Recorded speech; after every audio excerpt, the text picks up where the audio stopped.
আমি এমন একটা রেসিপি নিয়ে এসেছি যেটা দিয়ে গরম গরম ভাত সার্ভ করলে এক নিমেষেই সবাই চ্যাট করে যাবে। সেটা হচ্ছে একটা ডালের রেসিপি। একঘেয়ে ডাল তো সবাই খায়, আজকে একটু অন্যরকমভাবে বানিয়েছি।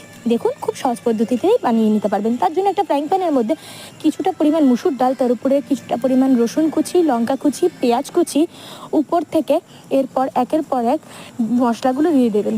যেমন নুন, হলুদ গুঁড়ো উপর থেকে দিয়ে দেবেন। এরপর কেটে রাখা গাঠিগুলো আর একটু জিরের গুঁড়ো দিয়ে দেবেন। এর সাথে সব কিছু ভালোভাবে মিশিয়ে নিয়ে তার উপরে পরিমাণ মতো সর্ষের তেল দিয়ে ভালোভাবে মিশিয়ে যতটা আপনারা গ্রেভি রাখতে চান ততটা জল দিয়ে একবারেই গ্যাসের মধ্যে বসিয়ে দিন।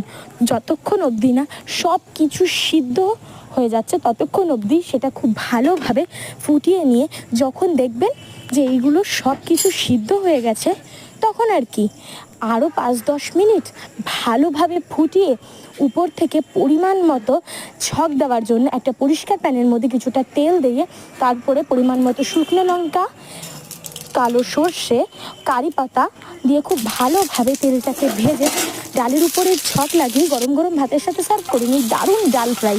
এই রেসিপিটা যদি পছন্দ হয়ে থাকে তাহলে অবশ্যই লাইক, সাবস্ক্রাইব এবং শেয়ার করে দেবেন। আর যারা ফেসবুক থেকে দেখতে চাইছেন অবশ্যই ফলো করে দেবেন। আজ এইটুকুই।